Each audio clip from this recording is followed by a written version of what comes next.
Hablaremos esta noche de las reliquias de Constantinopla. En el contexto de la Cuarta Cruzada, allá por el 1204, sucedió algo terrible en Constantinopla. Los cruzados, que debían llegar a Jerusalén, pasaron por allí y se tentaron con las riquezas de la ciudad. Y decidieron entonces tomarla y quedarse allí bajo la excusa de que Constantinopla debía transformarse en base para expediciones ulteriores. En verdad, quizá esa fue la intención al principio, pero luego todo se desvirtuó y acabó en una interminable lucha entre los países de Europa Occidental por la obtención de toda la riqueza de aquella ciudad. Porque allí se guardaba la mayor cantidad de reliquias y objetos acerca de los que se decía estaban santificados por el contacto. El historiador Dusselier, en el libro El drama de Bizancio, el otro nombre de Constantinopla, uno de los otros nombres de Constantinopla, cuenta Dusselier que todos esos objetos tenían una virtud apreciable. Por simple contacto eran capaces de multiplicarse. Comunicaban su potencia a una infinidad de objetos que podían, a su vez, transportar el milagro a cualquier parte. Bueno, en verdad, lo que dice el historiador es que este era el modo de explicar la demasía de estas reliquias. ¿Cómo explicar que había centenares de clavos de la cruz? Así que más que un artículo de fe, esta era una explicación, y no muy convincente, de la exagerada cantidad de reliquias que uno encontraba en Constantinopla. La transferencia de estos objetos sagrados en dirección a Constantinopla había alcanzado allá por el siglo XV, por el siglo V. El siglo XV justamente es el siglo de la caída de Constantinopla. Por el siglo V, proporciones de una colecta religiosa. Lo que quiero hacer es contar cómo empezó Constantinopla a llenarse de reliquias. Pues bien, desde los cementerios donde se habían enterrado a los primeros cristianos, se inició un movimiento masivo hacia la que entonces era la capital más importante del imperio. Todos los religiosos, los funcionarios, se encargaban de hacer llegar a la ciudad la reliquia que fuere, ¿no? La colaboración en este berretín era tal que se cuentan historias impresionantes. Por ejemplo, a la princesa Pulquería en sueños se le aparecían los santos y le indicaban, casi todos los días, el lugar donde estaba enterrado algún tesoro, alguna reliquia, el hueso de San Algo. Claro, algo, sí. Algo, bueno. Cosas. Y entonces Pulquería ordenaba excavar en el lugar que el santo le decía y indefectiblemente se producía un descubrimiento. Estamos hablando del siglo V en adelante. Ya al llegar el siglo XII, las reliquias contenidas en Constantinopla, reliquias quiero decir, fragmentos del cuerpo de santos, objetos notorios, objetos de uso diario, de santos del mismo Jesucristo, de la Madre del Cristo, del Padre, de los apóstoles, etcétera, etcétera. Bueno, digo, en el siglo XII, las reliquias contenidas en Constantinopla eran más de 4.000. Era una concentración inaudita que nunca antes ni después fue alcanzada en ningún lugar. Llegaron incluso a editarse manuales para indicar a los peregrinos a dónde estaba cada reliquia, cuál era el camino a seguir para encontrarla. Por semejante proliferación se desarrolló incluso la orfebrería religiosa, porque las cabezas, los cráneos de los santos se encajaban en pequeñas vitrinas doradas, un brazo, una pierna, lo cubrían de molduras de oro o vainas de plata, y en todas partes se incrustaban gemas, diamantes, alhajas. Los sarcófagos de los santos incorruptos se vestían con paños de hilos de oro, etc. Dichos adornos contaron incluso con justificaciones intelectuales. Nicolás Calicles escribía en el siglo XII que las perlas representaban a Cristo, el oro a la Virgen, las gemas eran la ligazón que unía a uno con el otro y todo así, ¿no? Los argiroplatai, que eran orfebres de Constantinopla, ocupaban el primer tramo de la mesa en la calle principal. Por ellos muchísima estima. Las reliquias se concentraban con cierta frecuencia en las iglesias, en el Gran Palacio, y había incluso reliquias relacionadas con la pasión de Cristo.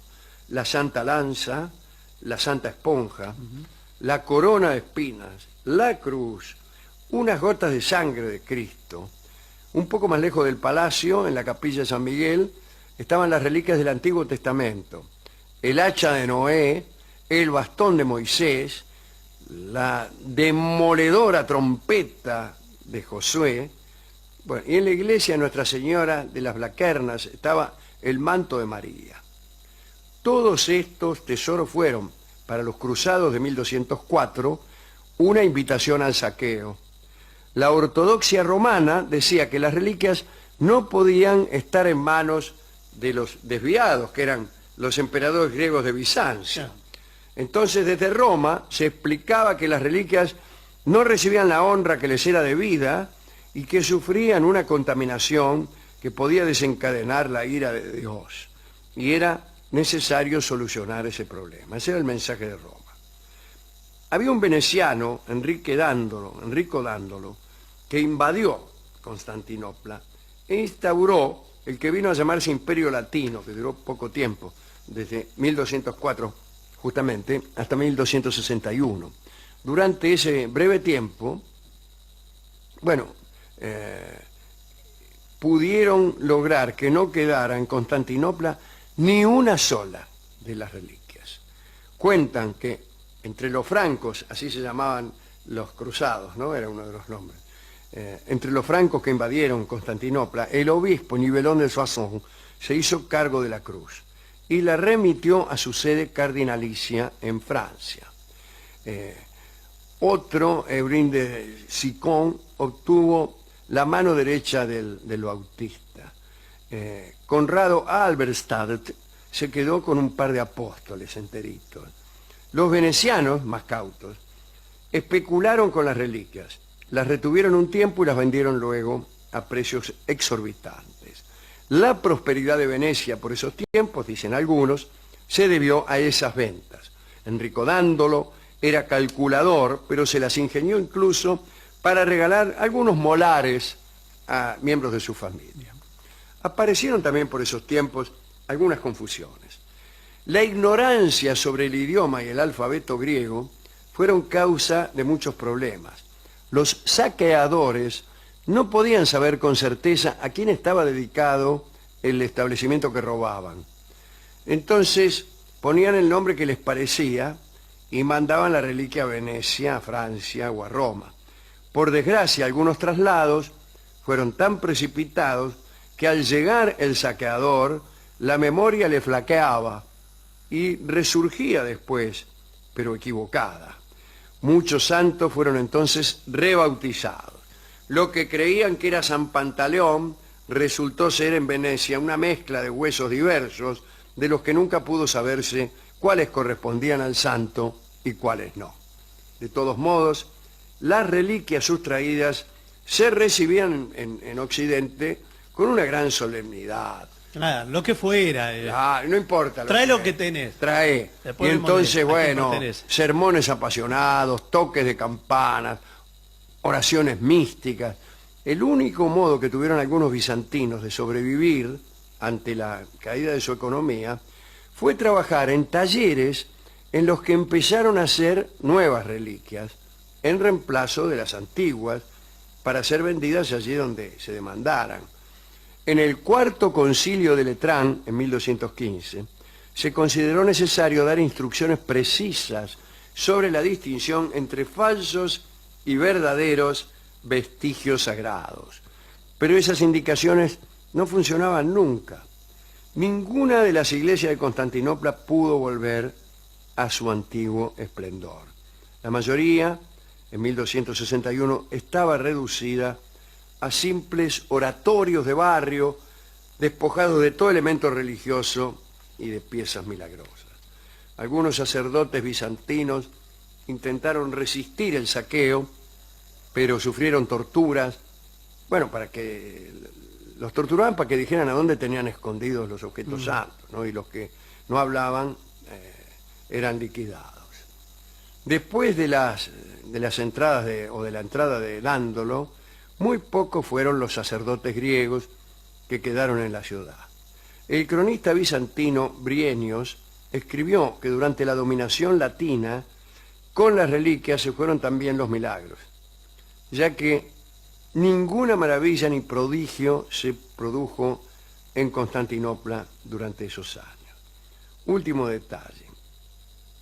Me parece que Enrico Dándolo, además de por la codicia, obraba impulsado por la venganza, porque yo no me acuerdo si a su padre, sigo tocando de oído, a su padre o quizá a él mismo le habían arrancado los ojos los griegos en algún otro entrevero.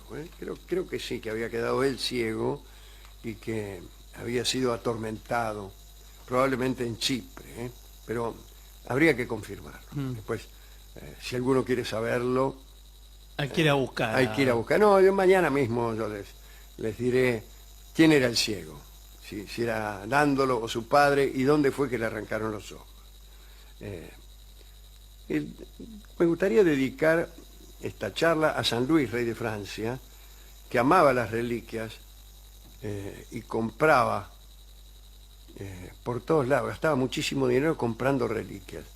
Pero además, sin saberlo, él mismo generaba reliquias porque se lo consideraba santo.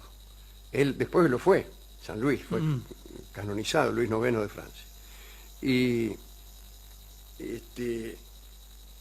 era tan fuerte la idea de la santidad de Luis que tenía la gente, que se peleaban por arrancarle un pedacito de su manto, por ahí, si él se sentaba en el piso, agarraban un poco de la tierra. ¿De dónde se sentó? Sí. O sea que lo perseguían para obtener objetos que habían estado en contacto con el rey y que, según la gente creía, tenían un valor de reliquia, ¿no? Así que a él le dedicamos esta charla. Hemos ido a la discoteca y vamos a ilustrar esta charla sobre las reliquias con una verdadera reliquia, como es la canción que se llama Los Jazmines de San Ignacio, que bien podría ser un objeto sagrado, ¿no?